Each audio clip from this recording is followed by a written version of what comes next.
রুমিনের তো এটার যুক্তি না যে আমার ভোট বাড়বে বলে আমাকে আসনটা বড় করে দেন। ওনার নিশ্চয়ই কোনো একদম লিগ্যাল যুক্তি আছে। আর লিগ্যাল যুক্তি যদি না থাকে ইলেকশন কমিশন সেটা খারিজ করে দিবে, অসুবিধা কি? সিইসির সামনে ঘটনাটা এইভাবে ঘটবে, ধাক্কাধাক্কির মতো ঘটনা ঘটবে, এক ধরনের হাতাহাতির ঘটনা ঘটবে এবং এরপরে এরকম উত্তেজনাকর পরিস্থিতি হবে।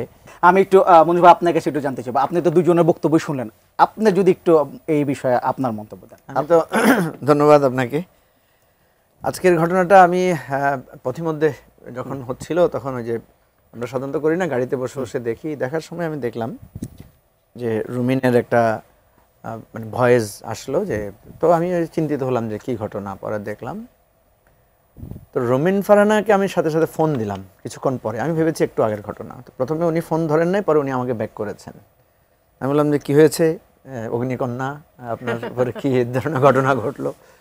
তো রুমিন ফারহানা আমাকে যেটা বলল সেটা হচ্ছে যে বিএনপিরই কিছু লোক সেখানে এক ধরনের সিন ক্রিয়েট করেছে এবং তিনি এটা প্রত্যাশা করেন নাই যে ওখানে গিয়ে সিইসির সামনে এই ধরনের একটা অনাকাঙ্ক্ষিত ঘটনা ঘটবে। এখানে তো একটা ডিউলি একটা আর্গুমেন্টের ব্যাপার, এখানে তো অন্য কোনো, এখানে তো মারধর করে তো কোনো কিছু অর্জন করা যাবে না। কিন্তু আমি পরক্ষণে দেখলাম যে সেখানে আতাউল্লাহ, এনসিপির যে নেতা আতাউল্লাহকে দেখলাম যে সে মানে আহত বা এই ধরনের কথা। পর আমি আতাউল্লাহকে ফোন করলাম যে আতাউল্লাহ কী হয়েছে সেখানে, আমার কাছে মিলছে না। কারণ একে তো মনে হচ্ছে যে বিএনপির একটা গ্রুপ হয়তো ওই যে আসনের এই পুনর্বিন্যাসের ব্যাপারে হয়তো বিরোধী, সেটা হয়তো করতে পারে।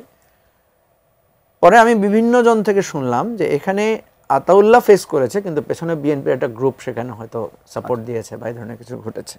এনিওয়ে, এটা আজকে আমাদের জন্য দুর্ভাগ্যজনক, কারণ সিইসির সামনে ঘটনাটা এইভাবে ঘটবে, ধাক্কাধাক্কির মতো ঘটনা ঘটবে, এক ধরনের হাতাহাতির ঘটনা ঘটবে এবং এরপরে এরকম উত্তেজনাকর পরিস্থিতি হবে।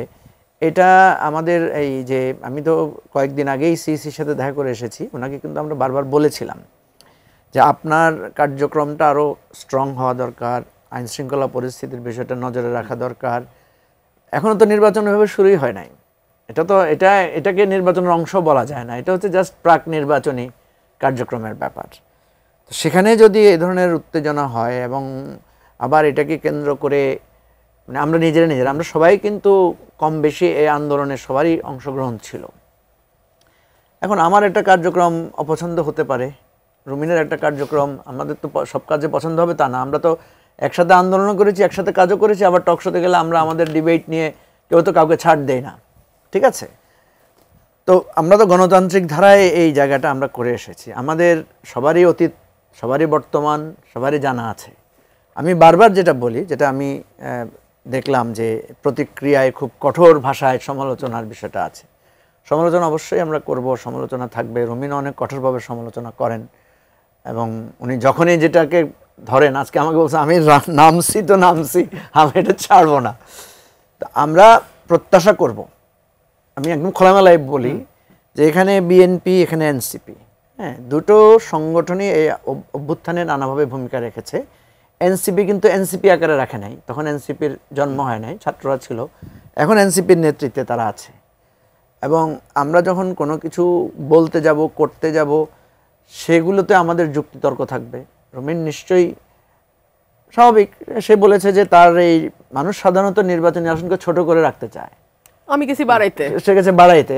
আমি জিজ্ঞেস করলাম আপনি এটা উল্টা বাড়াইতে গেলেন কেন? সে বললো যে আমার এখানে ভোট, আমার ইনফ্লুয়েন্স আছে, আমি হয়তো ভোটার ইয়ে পাবো। এনিওয়ে, নিশ্চয়ই রুমিনের তো এটার যুক্তি না যে আমার ভোট বাড়বে বলে আমাকে আসনটা বড় করে দেন। ওনার নিশ্চয়ই কোনো একদম লিগ্যাল যুক্তি আছে।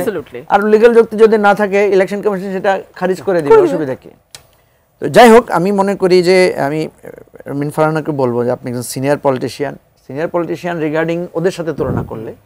আর এমনিতে তো আমরা যাদেরকে চিনি আমাদের এখানে, যে যারা খুব ভাইব্রেন্টলি শেখ হাসিনার বিরুদ্ধে লড়াই করেছে, সংগ্রাম করেছে, দেখেন শেখ হাসিনার বিরুদ্ধে রুমিনরাও ফাইট করেছে, আমরাও করেছি।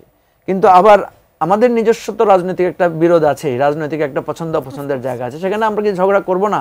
সেখানে কি আমরা আমাদের দ্বিমতের প্রসঙ্গ তুলে ধরবো না? কিন্তু সেটা যাতে সীমা লঙ্ঘনকারী না হয়, সেটা আমাদের খেয়াল রাখতে হবে।